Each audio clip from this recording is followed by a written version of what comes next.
Start. महोदय, समाज कल्याण संस्थाओं का काम बहुत बड़े परिमाण में बढ़ा है। स्टॉप। आजकल इसके लिए अनुदान भी पहले से कहीं अधिक दिए जाते हैं। स्टॉप। हर पंचवर्षीय योजना में हम इस पर अधिकाधिक धन खर्च करते हैं और आजकल समाज कल्याण का कार्य करने वाले पूर्णकालिक कार्यकर्ता भी पहले से बहुत अधिक हैं। स्टॉप। लेकिन मैं ऐसा अनुभव करती हूँ कि जैसे जैसे हमारे व्यय और कार्यक्रम बढ़ते जाते हैं, वैसे वैसे इस काम में व्यक्तिगत उत्साह और लगन की भावना घटती जाती है। स्टॉप। अध्यक्ष महोदय ने मिशनरी भावना का उल्लेख किया और मैं भी अनुभव करती हूँ कि आज वह नहीं है। स्टॉप। मैं यह केवल बोर्ड के बारे में ही नहीं, बल्कि सामाजिक कार्य के समस्त क्षेत्र के बारे में कह रही हूँ। स्टॉप। फिर स्वेच्छा सेवा प्रयास भी कुछ कम होते जा रहे हैं। स्टॉप।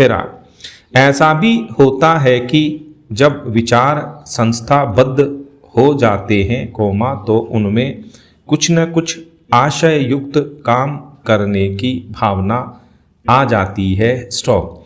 यह मनुष्य का स्वभाव है। स्टॉप। किंतु सारे सामाजिक कार्य का लक्ष्य तो उसी संवेदन के अभाव और निस्वार्थता पर संदेह के परिणामों से लड़ना है, जिसकी प्रायः मानव स्वभाव कहकर अनदेखी कर दी जाती है। स्टॉप।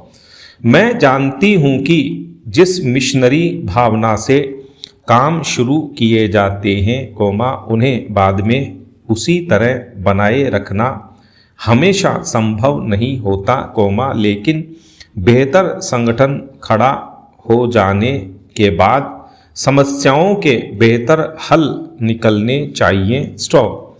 अतः हमें केवल अनुदानों से ही संतोष नहीं कर लेना चाहिए, बल्कि यह ध्यान रखना चाहिए कि इस सामाजिक कार्य के पीछे, जिससे कि सामाजिक परिवर्तन हो रहा है, उद्देश्य क्या है। स्टॉप।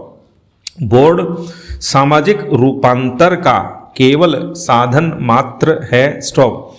राजनीतिक और आर्थिक कामों में फंसे रहने के कारण हम सही दिशा में और स्वदेश्य सामाजिक परिवर्तन की ओर काफ़ी ध्यान नहीं दे पा रहे हैं, किंतु परिवर्तन तो हमारे अपने विकास और विश्व की घटनाओं के कारण, जो हमारे जीवन और समाज पर निरंतर प्रभाव डालता है, स्वतः आ रहा है। स्टॉप। हमारे होनहार युवक और युवतियां संसार के घटना चक्र से निरंतर प्रभावित हैं और कहीं भी कुछ होता है तो वह हमें भी अवश्य छू जाता है। स्टॉप। लेकिन परिवर्तन का इस प्रकार केवल उपोत्पाद के रूप में या अप्रत्यक्ष रूप में आना पर्याप्त नहीं। स्टॉप। हमारी अपनी अनेक समस्याएं हैं जो हमारे अनुभव की दृष्टि से विशेष प्रकार की हैं,